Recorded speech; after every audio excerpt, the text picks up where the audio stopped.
Hi everyone, welcome to my channel. నేను మెంతి కూరతో బిర్యానీ చేశాను. నేను కూడా ఫస్ట్ టైం చేయడం చాలా బాగా వచ్చింది. సో దీనికి కావాల్సినవి, ఫస్ట్ స్టవ్ ఆన్ చేసి దీనిపైన బౌల్ పెట్టుకొని దాంట్లో ఆయిల్ వేసి అండ్ మసాలా అన్నీ వేసుకొని మసాలాలు వేసుకొని ఫ్రై చేసుకోవాలి. ఆ తర్వాత వెల్లుల్లిపాయలు, ఆనియన్స్, వెల్లుల్లి కూడా వేసి మంచిగా ఫ్రై చేయాలి. ఆనియన్స్ కొంచెం గోల్డెన్ బ్రౌన్ కలర్ వచ్చేంత వరకు ఫ్రై చేసుకోవాలి. స్లోగా సిమ్లో పెట్టుకొని చేసుకుంటే త్వరగా మాడిపోకుండా ఉంటాయి. చాలా టేస్టీగా కూడా ఉంటాయి, క్రిస్పీగా వస్తాయి. సో ఇంకా ఇలా సన్నగా కట్ చేసుకుంటే కొంచెం త్వరగా కుక్ అయ్యి చూడటానికి కూడా చాలా బాగుంటుంది. ఆ తర్వాత కొంచెం టైం పడుతుంది బాగా వేగడానికి. నాకు బాగానే టైం పట్టింది. అండ్ ఇప్పుడు చూడండి, గోల్డెన్ బ్రౌన్లోకి వచ్చాయి. మొత్తం డీప్ ఫ్రై చేసే కన్నా ఇలా షాలో ఫ్రై చేసుకోవడం కూడా షాలో ఫ్రై చేసుకోవడమే మంచిది. చాలా బాగుంటుంది. ఎందుకంటే దీంట్లో మెంతి వేస్తాం కదా, కొంచెం టేస్టీగా కూడా ఉంటుంది. సో గోల్డెన్ బ్రౌన్ వచ్చిన తర్వాత అప్పుడు కొంచెం క్యారెట్ కట్ చేసుకొని పక్కకు పెట్టుకున్నాను. సో క్యారెట్ని కూడా చిన్నగా ఇలా కొంచెం పెద్ద ముక్కలు పీసెసే కట్ చేశాను. బాగా కుక్ అయిపోతే మళ్ళీ మెత్తగా చిన్న మెత్తగా అయిపోతాయి కదా. సో కొంచెం పెద్దగా కట్ చేసుకుంటే బాగా కనిపిస్తాయి. అండ్ తర్వాత బాగా ఓవర్ కుక్ అనేవి అయిపోకుండా నీట్గా ఉంటాయి. అండ్ ఇంకా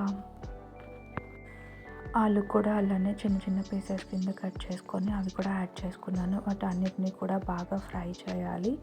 అండ్ ఆలు కుక్ అవ్వడానికి కొంచెం టైం పడుతుంది. అండ్ క్యారెట్ కూడా సో రెండు బాగా ఫ్రై చేసుకోవాలి. ఆ తర్వాత నేను కొంచెం మెంతి కూరని తీసుకొని వాటర్లో బాగా వాష్ చేసి చిన్న పీసెస్ కింద కట్ తీసుకున్నాను. ఆకు మొత్తాన్ని దాన్ని ఒక మిక్సీ జార్లో వేసి ఫస్ట్ దాంట్లో అల్లం, వెల్లుల్లి అండ్ పచ్చిమిరపకాయలు నేను ఇక్కడ 4 to 5 యాడ్ చేసుకున్నాను.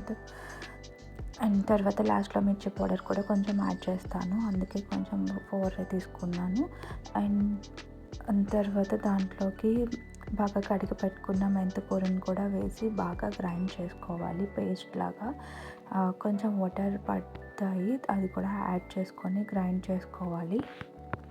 నేను జస్ట్ ఓన్లీ లీవ్స్ మాత్రమే వేసాను. కొంచెం అవి అయితే మెత్తగా గ్రైండ్ అవుతాయి కదా. సో దాన్ని లేతగా ఉన్న ఆకుని తీసుకున్నాను. అండ్ వాటిని ఇలా సన్నగా కట్ చేసుకొని వేసుకుంటే చాలా టేస్టీగా ఉంటుంది. ఎక్కడ లాగా ఉన్న స్టెమ్స్ అనేవి లేకుండా ఉంటాయి. ఆ తర్వాత టొమాటోస్ని కూడా కట్ చేసుకున్నాను. దాంట్లో కూడా ఒక 2-3 టొమాటోస్ యాడ్ చేసుకున్నాను, స్లైసెస్ కింద కట్ చేసుకొని. అండ్ ఒకటి ఇందులో యాడ్ చేశాను, ఇంకొకటి నార్మల్గా రైస్ కుక్ అయ్యేటప్పుడు యాడ్ చేసుకున్నాను. అండ్ ఇప్పుడు వాటిని పేస్ట్ బాగా చేసుకున్న తర్వాత ఇక్కడ ఆల్రెడీ వేయించుకున్న వాటిలో దాన్ని వేసి బాగా పచ్చివాసన పోయేంత వరకు మళ్ళీ ఫ్రై చేసుకోవాలి. సో అది పచ్చివాసన పోయిన తర్వాత ఇలా కొంచెం సేపటికి బాగా వేయించిన తర్వాత పచ్చివాసన పోయి కొంచెం నార్మల్గా అవుతుంది అండ్ దగ్గర పడుతుంది. సో ఇలా త్వరగా. ఆ తర్వాత నేను హాట్ వాటర్లో మిల్ మేకర్ని కూడా కొంచెం వేసి ఉంచాను. వాటిని కూడా దీంట్లో యాడ్ చేసుకొని బాగా ఫ్రై చేసుకున్నాను, కొంచెంగా యాడ్ చేసుకొని. అండ్ ముందర వేసేస్తే దాంట్లో వాటర్ పీల్చేస్తుంది మేతిలోది. సో నేను బాగా మేతి వేగిన తర్వాత అప్పుడు కొంచెం వేసాను ఇలా. అండ్ కొంచెం జీడిపప్పు కూడా యాడ్ చేసుకున్నాను. చూడండి, అన్నిటికీ కొంచెం ఆ మసాలాని బాగా పట్టిస్తే, ఆల్రెడీ చాలా తక్కువ మసాలాని యూజ్ చేశాను, దీనికి సరిపోతుంది. 2 లవంగాలు, 2 యాలకులు అండ్ చెక్క అవన్నీ కూడా కొంచెం బాగా కలిపిన తర్వాత జీడిపప్పుని కొంచెం యాడ్ చేసుకున్నాను. తర్వాత ఒక గ్లాస్ రైస్ని ముందే కడిగి పెట్టుకున్నాను. సో వాటర్లో 1 అవర్ బిఫోర్ కొంచెం.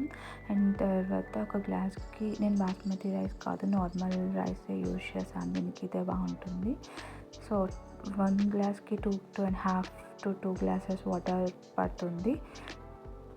తర్వాత వీటిని కూడా బాగా యాడ్ చేసి కొంచెం ఫ్రై చేసుకోవాలి. ఇలా ఫ్రై చేయడం వల్ల ఏంటంటే పొడి పొడిగా అవుతుంది. అండ్ రైస్కి సరిపడేంత వాటర్ వేసి కొంచెం ఉప్పు కూడా యాడ్ చేసుకొని, పసుపు అండ్ ఉప్పు యాడ్ చేసుకొని మళ్ళీ ఇప్పుడు కొంచెం బాగా మరిగిన తర్వాత ఇప్పుడే ఉప్పు కారం అడ్జస్ట్ చేసుకోవాలి. సో మేతి తినని వాళ్ళు కూడా ఇలా చేస్తే బాగా ఇష్టంగా తింటారు. అండ్ ఆకుకూర కాబట్టి హెల్తీ అండ్ హోమ్ మేడ్. ఒక 20 to 25 మినిట్స్కి కొంచెం మంచిగా బాయిల్ అవుతుంది. ఇలా ఆనియన్ రైతాతో సర్వ్ చేసుకుంటే చాలా చాలా బాగుంటుంది. Thank you so much for watching.